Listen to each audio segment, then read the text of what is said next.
Hello, my name is Simona and I'm from Spain.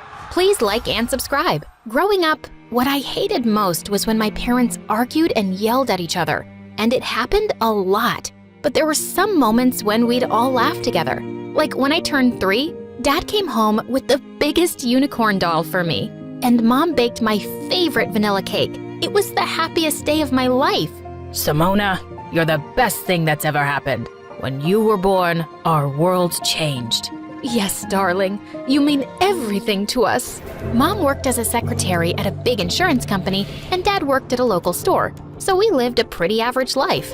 But then one day when I was 4, Mom came home driving her boss's expensive car and told Dad that she was leaving him. Please don't go, Mom. I love you.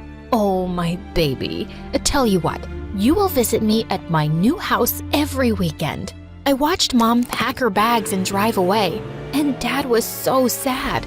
He told me that he and Mom were now separated. Months later, he took me to visit her at her new fancy house, and she was sitting with her boss carrying a new baby. Simona, I'd like you to meet your baby sister, Luisa. Luisa was the luckiest little baby because her dad bought her all the toys in the world. I liked going to their mansion, and Mom would be so happy every time I visited. But soon Luisa started crying so hard for Mom's attention that it became difficult for us to spend any time together. Once when I was 5 and Luisa was a toddler, Mom took us to the zoo and bought us both candy. But Luisa threw hers into the baboon cage, and then she started crying hysterically for more. She even started pulling Mom's hair, and I gave her my candy so she'd calm down and give Mom a break. Oh, Simona, thank you so much. You've always been such an understanding child.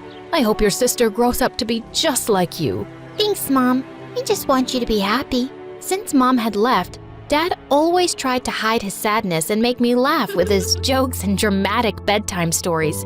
And I tried my best to always make him proud and happy too. Once in 2nd grade, Dad came to my school for a parent-teacher meeting, and my teacher Esmeralda told him all sorts of nice things about me since I was the top student in her class. Wow, I'm so proud of you, darling. You should be. Simona is a very special little girl. Right after the meeting, Dad invited Esmeralda to come with us for pizza.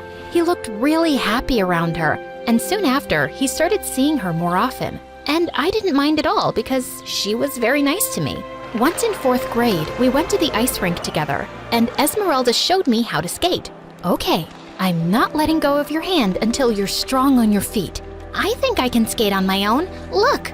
I let go of her grip and twirled around, feeling like I was flying. And then suddenly my leg twisted and I fell down hard. I felt dizzy and I saw Esmeralda running towards me as I blacked out. I was rushed to the hospital and my leg was put through so many scans and then bandaged up. Esmeralda couldn't stop crying. This is all my fault. I'm so sorry, Simona. No, please, don't blame yourself. I wanted to skate on my own. Dad hugged Esmeralda to make her feel better. And just then, Mom barged in with Luisa. How could you let this happen? She started yelling at Dad, and they both got into a big argument forgetting all about me. Guys, stop! Everyone looked at me, and then Luisa came closer to my bed looking angry. I had a big concert today, and I was the lead, but now I'm here because Mom was worried about you. You ruined my concert. Luisa, you can't speak to your sister like that. She just got injured. Luisa pulled an ugly face at me, and just then the doctor walked in with some bad news. He told my parents that my leg would never be normal again.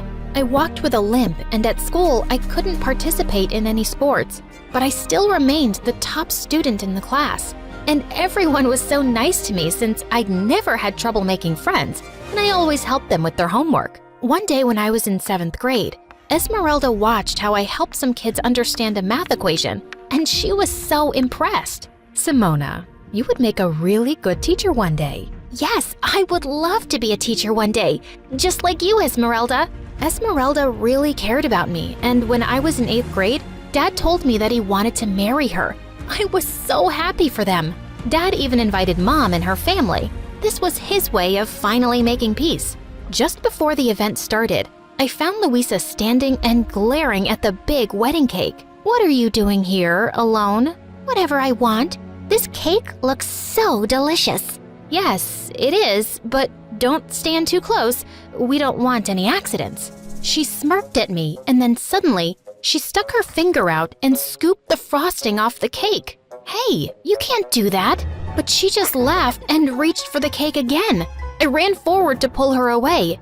As she tried to push me off, we both started wrestling and crashed straight into the cake. Just then, Mom and Dad appeared, looking speechless. What have you girls done? "It wasn't me, Dad, honest." Mom surprised me when she yelled at Louisa. I'm so tired of your behavior, Louisa. Your father has spoiled you so much that everywhere you go, you ruin things. Simona was such a good child compared to you. "Well, maybe I should tell Dad to send you back to your poor family." Both Dad and I were so shocked at the way Louisa spoke to Mom. And after the wedding, when I visited Mom again, I noticed that Louisa was awful to Mom all the time and bossed her around because her dad gave her the power to do so. "Mom, my Prada jacket still has a stain. Get it cleaned right now. I need it for school." "Okay, dear. Why are you so mean to Mom?" "Because she never does anything right. And if she doesn't listen, my dad will kick her out." "She's our mom. Don't you love her?" "Well, she loves you more, so I guess I love my dad more." When I tried to talk to Mom about what was going on in her life, she told me not to worry and said she could handle it. There wasn't much I could do to help her. One day in 10th grade, I was studying in the school library when a boy came out and sat on the table opposite to me. I knew exactly who he was. Jared. He was one of the hot, popular guys at school and was reading one of my all-time favorite books. My eyes kept wandering to him now and then, and I tried not to make it too obvious. But he was just so gorgeous. And while I sat zoned out in my fantasy, he suddenly started waving in my face. Hey, are you okay? "Oh, I'm sorry. I wasn't staring. I was actually, It's okay. I'm used to it. That's why I sometimes come in here to hide away from the girls coming after me. My parents wanted me to be a model because of all the attention I get. Yes, you're very good-looking. Modeling would suit you." I actually like books and reading. I don't like being in the spotlight. I was so surprised because I always saw him surrounded by girls. I was never after him because he was way out of my league. But after meeting him in the library, we actually became good friends because we had so much in common. One day, he asked if I'd like to see the latest Star Wars movie with him, and I was so excited that another kid in school liked that kind of stuff. We even dressed up like the characters and had the time of our lives. I'm so happy to finally have a Star Wars partner. Me too. You're such a cool person to hang out with. He looked deep into my eyes, and then he leaned over and kissed me. I was so shocked because it all felt like a dream.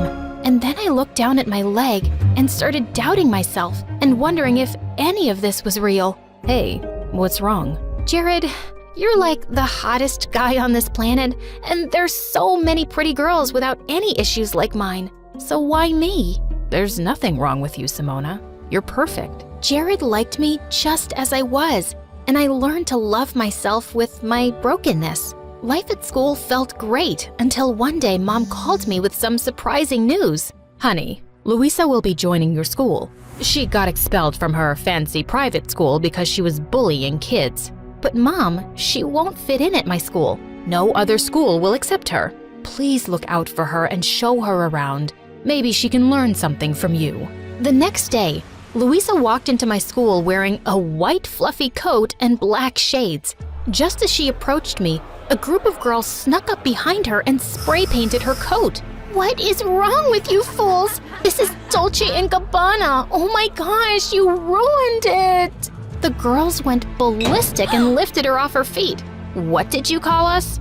"Put me down." When I told the girls that she was my sister, they let her go. "What is wrong with the people in your school? This is not one of your fancy schools. And all the newbies get spray painted. It's tradition. That's why I hated the idea of a public school. Poor people have no class." Ugh, she was such a snob. While I was showing Louisa around, we bumped into Jared and he kissed me before running off to class. Louisa looked at me, stunned. "Oh my God, how did the hottest guy in school end up with you?" Why? What's wrong with me? "Everything. You're boring, you dress like a granny, and you have a broken leg." You're just a very ugly person inside and out, Louisa. I'm going to steal him from you. Watch and see. I wasn't threatened by my stupid sister. After school, when Jared walked me out to the gate, Louisa ran after us and slipped her number into his pocket. Before I could say anything, Jared spoke up. Louisa, what's wrong with you? I'm with your sister and I'm crazy about her. Please, just stay away from me. I smiled widely as Louisa turned red, and just then Esmeralda came to pick me up. We had to wait till Mom came for Louisa, and she yelled on the phone at Mom for being late. Hey, you can't speak to your mom that way. Mind your own business, lady. You are not my stepmother. Louisa was just out of control. I decided I was done with her. I completely ignored her for the next day at school, and during recess, she insulted some girls by calling them poor, and they all surrounded her, but I didn't run to her rescue. Hey, aren't those girls hurting your sister? Yes, but she can't control her awful mouth. Whatever happens to her, she deserves it. Yeah, but she's still your sister. Jared always had a way to make me think twice, so I stepped into the circle of girls and found my sister crying. Simona, please tell them to bring back my bag. Not until you promise to change your ways, especially how you speak to Mom. I promise. Please, please save me from these mean girls. It's not so nice when it's done to you, right? I told the girls to leave my sister alone, and then she joined me and Jared for lunch. And to my shock, she actually apologized for being a jerk. I'm really sorry, Simona. I've always been mean to you and Mom because I always felt she loved you more. But today, when those girls were mean to me, I felt what it was like to be the weak one. I've hurt so many people already. Well, it's never too late to change. Later that day, when my stepmom and Mom came to pick us up, Louisa apologized to both of them too. And then, Esmeralda told us some thrilling news. She was pregnant. Oh my God, what? I'm gonna be a big sister again. That baby's lucky to have you, Simona. And you, Louisa, will be the best big sisters ever.